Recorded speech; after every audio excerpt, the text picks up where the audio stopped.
নমস্কার বন্ধুরা, আমি গৌরাঙ্গ বিশ্বাস। তো আজ তোমাদের দেখাতে চলেছি বেদবেদিনীর অরিজিনাল সাপের খেলা।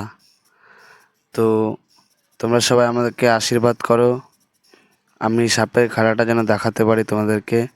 দেখো, প্রথম বাক্স খোলা মাত্রই কীভাবে ফোনা তুলেছে। এই সাপটা হচ্ছে কালকেউটে,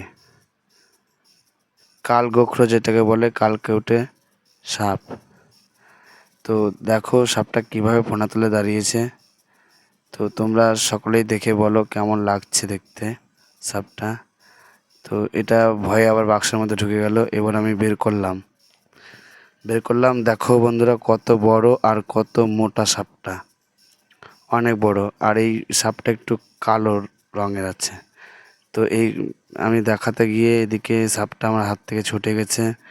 এদিকে দেখো আমাদের ছোট্ট ছোকরাটা ভয় পেয়ে গেছে, ভয় পেয়ে উঠে গেছে, বসেছিল ওরা।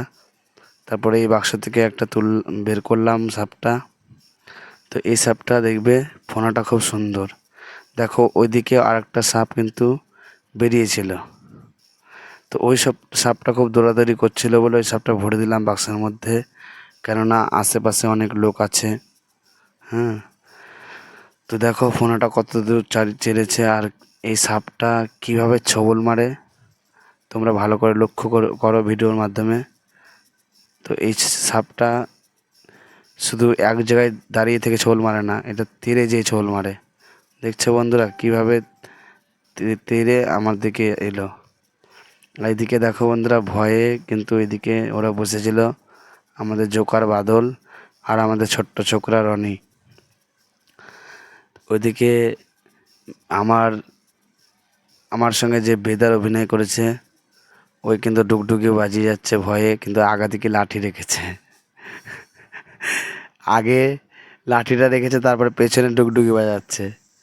বেদার অভিনয় করছে আমার সঙ্গে। আর এটা আমাদের গায়ক তান্ত্রিক অভিনয় করেছে। আগে কালীর ঘাট হয়েছিল, আমাদের কালীর ঘাটে তান্ত্রিক করেছিল। তো আমি যে গানটা গাইছি এই সেটাই দোহারি করছে। আর দুঃখের কথা বন্ধুরা, এই ভিডিওটা আমি করতে দিয়েছিলাম আমাদের ছোট্ট ছোকরাটাকে, কিন্তু এই ভিডিওর সাউন্ডটা আসেনি কি গানটা গাইছি এটা তোমরা বুঝতে পারছো না। তো এরপরে আমি আবার ভিডিও দেবো তোমাদেরকে। তো কিভাবে গান গেয়ে গেয়ে সাপ খেলায় সেটা আমি তোমাদেরকে বলবো, শোনাবো গানটা। তো দেখো অনেক মোবাইলে কিন্তু ছবি তুলছিল, তোমরা দেখতে পাও না, ভিডিওর পেছন দিকে কিন্তু অনেক লোক ছিল। আর দেখো বন্ধুরা আসরটা কেমন লাগছে, মনস্ট করেছে পুরোটা। দেখো কিভাবে সাপটা ছবল মারলো। তো আমি যেদিকে ঘুরবো সেদিকে সাপটা ঘুরে ঘুরে তাকাবে। শুধু সাপের নিশানাটা দেখো বন্ধুরা আমার দিকেই তাকিয়ে আছে, আমি যেদিকে যাচ্ছি সেদিকে তাকিয়ে আছে। তো এভাবে সাপের ভিডিওটা আমি তোমাদের সামনে তুলে ধরেছি। তো এবার আমাদের সাপ খেলা শেষ। এবার আমি সাপটাকে ভরে দেবো বাক্সের মধ্যে। তো এই সাপ খেলার এই বেদবেদিনীর দৃশ্যটা তোমাদেরকে কেমন লাগলো তোমরা অবশ্যই কমেন্ট করে জানাও।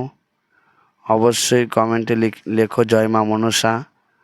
আর এই জ্যান্ত সাপের খেলা থেকে যে কমেন্টে জয় মা মনসা লিখবে তার 7 দিনের মধ্যে মা মনসার আশীর্বাদ সে লাভ করতে পারবে, আর সাপের দংশন থেকে তোমরা মুক্তি পাবে।